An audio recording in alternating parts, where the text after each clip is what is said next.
Bom, galera, vamos lá, dando continuidade ao vídeo aí, né? Eu parei falando sobre as bombas nucleares que os Estados Unidos da América utilizou no Japão, que foi em Nagasaki e Hiroshima.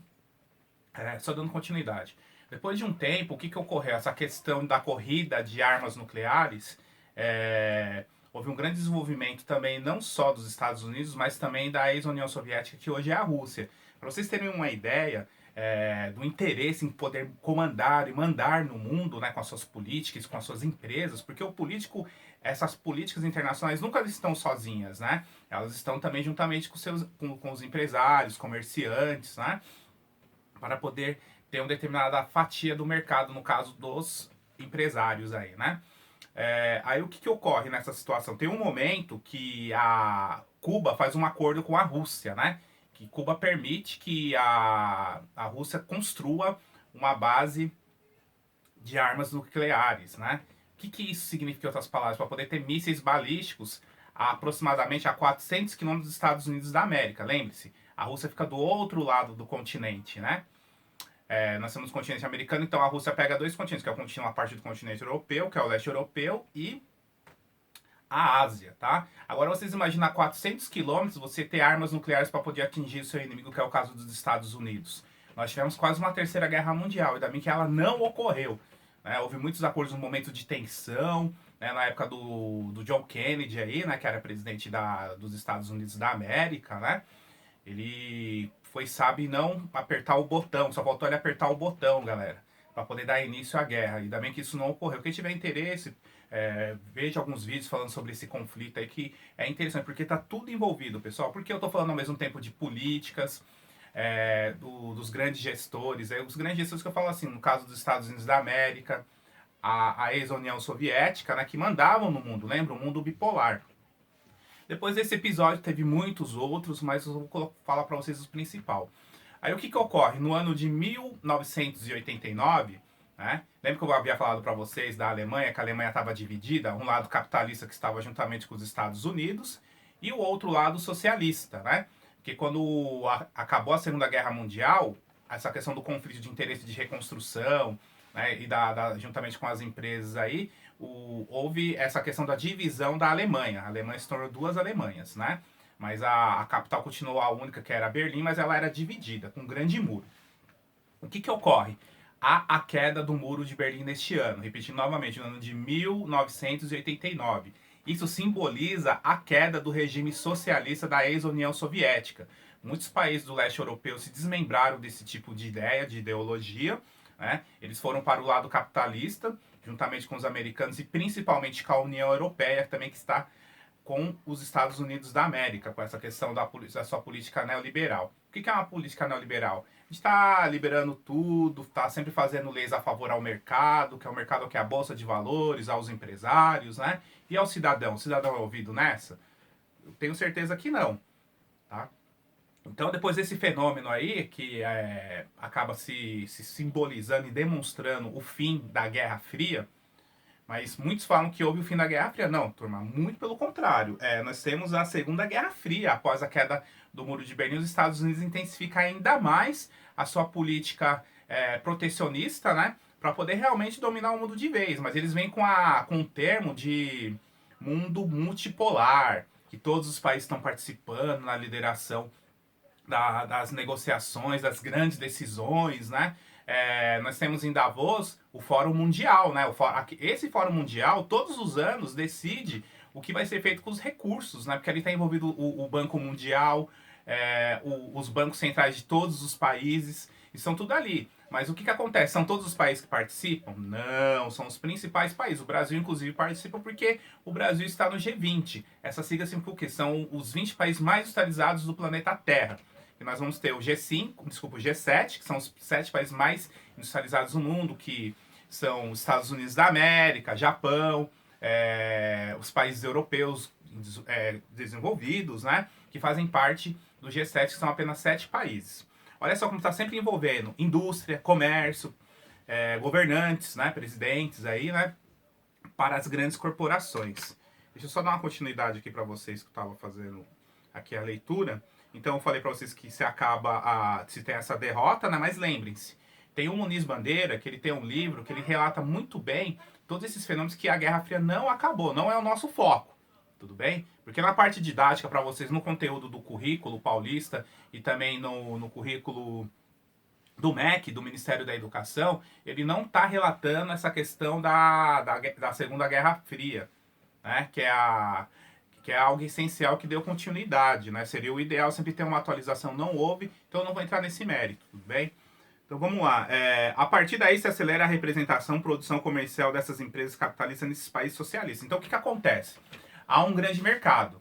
Né? O que é esse grande mercado? Os países que pertenciam à ex-União Soviética do Leste Europeu, como Tchecoslováquia, Romênia, entre outros países lá do leste europeu, eles se tornam o quê? Eles deixam a ideologia, né, de socialista, eles acabam se adaptando ao capitalismo. Né? Muitos países, inclusive, hoje participam da União Europeia. Outros países resolveram ainda ficar, no caso, com a Rússia, né? Que se deixou de ser a ex-União Soviética e que se torna a Rússia. Vamos lá, deixa eu ver. Explicar para vocês a questão das empresas transnacionais e multinacionais. Pessoal, eu vi alguns vídeos e assim, eu não fiquei de acordo com o que eu vi. Houve algumas classificações assim que eu entendo que o que eu aprendi na faculdade, que eu já vi em alguns livros, o que se diz é o seguinte, uma diferença de uma multinacional. Uma multinacional, ela está em vários países do globo terrestre. Mas as empresas transnacionais, ela está em todos os continentes. Você vai se perguntar, nossa, professor, até lá na Groenlândia, que é o Ártico, até lá na Antártida, sim. Por quê? Eu vou dar um exemplo no caso do Brasil. O Brasil teve um acidente com a nossa base de pesquisas científicas lá na Antártica, certo? O que acabou pegando fogo, se destruiu os contêineres, tudo. O Brasil fez um projeto, por quê, pessoal? Nós temos um acordo internacional que daqui a algumas décadas, eu acho que é a partir de 2030, não vou me arriscar aqui, agora não me recordo a data, o território brasileiro vai se expandir e dos outros países que fizerem esse acordo também. Mas tem um porém na causa desse acordo. Nós temos que ter uma base lá e ter pesquisas científicas contínuas. Né? Então não adianta ter ficado todo esse tempo, foi o caso do Brasil, e de repente o Brasil deixa de ter uma base lá. Então nós acabamos perdendo, né, essa oportunidade de expandir o território brasileiro fora do Brasil. Isso é uma outra aula que está explicando para vocês o que seria isso, que é o caso dos Estados Unidos da América. Por que o Alasca pertence aos Estados Unidos da América? Já se perguntaram isso? Porque tem uma grande parte do Canadá, né, você não tem uma conexão de território americano que conecta com o Alasca. Tá o Alasca aqui, Canadá e Estados Unidos da América. Né? Então tem que entender um pouco mais sobre essas questões territoriais, tá? Que também não é o foco agora, porque o foco que a gente tem que entender e compreender é que os grandes gestores públicos, os grandes gestores de empresas multinacionais, transnacionais, eles estão juntos nessas políticas. Né? Eu entendo e compreendo que seria a questão de um monopólio.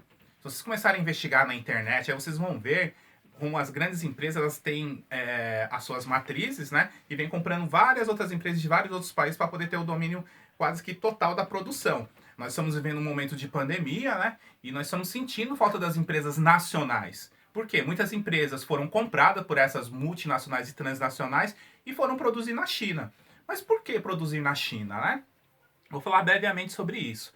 Na China, pessoal, não existe direitos humanos, não existe direito trabalhista. A média de uma jornada de trabalho de um chinês é de aproximadamente 16 a 18 horas todos os dias, praticamente. Né? Então, nenhum país do mundo consegue concorrer com os chineses na questão de produção. Então você vai lá, igual no caso da Nike. A Nike, pessoal, ela não fabrica absolutamente nada. É apenas o logotipo de uma empresa. Então ela vai lá, ela vai chegar com uma empresa que produz tênis e fala assim, olha, eu quero um tênis produzido nesse padrão. Por isso que vocês veem o tênis que vem do Vietnã, que vem da China. Não é que é um tênis falsificado, muito pelo contrário, tá? Lógico que tem os tênis pirateados aí, falsificados, mas os originais também são fabricados lá. E a margem de lucro, ela é extraordinária. Ela é extraordinária. É uma questão que, quem tiver interesse em estar indo nesse segmento, de estar verificando sobre as grandes corporações e suas margens de lucros, fica a dica aí para vocês aí, né? Vamos lá. Então, o que acontece? Como eu estava falando da questão de diferenciar multinacionais e transnacionais. Então, a multinacional está em vários países, mas não em todos os continentes. ao contrário das transnacionais, que ela está em todos os continentes. Como estava dando o exemplo da Antártida, né? Voltando lá que o Brasil tem uma base lá de estudos, né? Nós fizemos aí uma licitação. Tá? O que é uma licitação, pessoal? O governo brasileiro, tudo que vai se fazer acima de 8 mil reais, tanto o governo federal, o governo estadual e municipal, acima de 8 mil, 8 mil reais tem que seguir a lei 866, que é a lei de licitações. Então ela tem vários trâmites ali, né? E o Brasil abriu para a concorrência internacional. Né? Então os chineses eles ganharam com a sua tecnologia, né? Para poder estar construindo no gelo. Porque construir no gelo, pessoal, não é qualquer tipo de metal. Tem vários tipos de situações que ocorrem lá, desde a questão do clima, né? A questão de você, igual que eu vi lá um vídeo, né? Que estava demonstrando uma técnica bem interessante, né? Nessa nossa nova base, né? Nós temos um corredor, e esse corredor ele vai ter uma parede, e uma primeira parede e uma segunda, aí uma externa e uma interna, e fica um vão. Esse vão já diminui drasticamente a quantidade do frio, né? Que chegaria na segunda parede ali, né? Então isso já economiza muito com a energia na questão do funcionamento do ar-condicionado, né?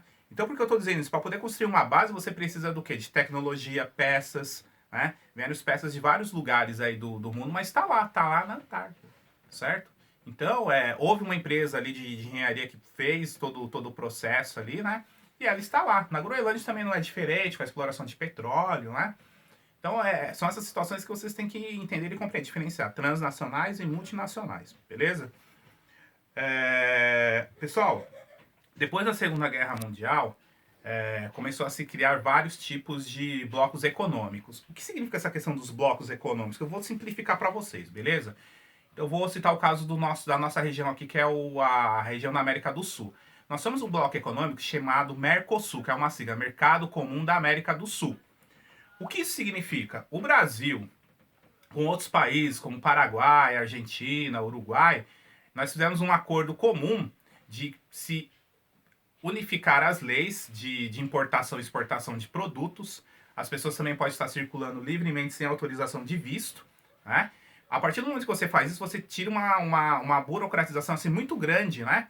Na questão de taxas, tributos, a questão administrativa, né? Criando uma única taxa, né? Uma taxa bem inferior, né? E vale para todos os países que fazem parte do bloco do Mercosul, certo? Então isso é o que? É uma forma da gente tentar se unir contra essa questão do protecionismo, né? Como no caso que ocorre na União Europeia, os Estados Unidos criou o NAFTA, né?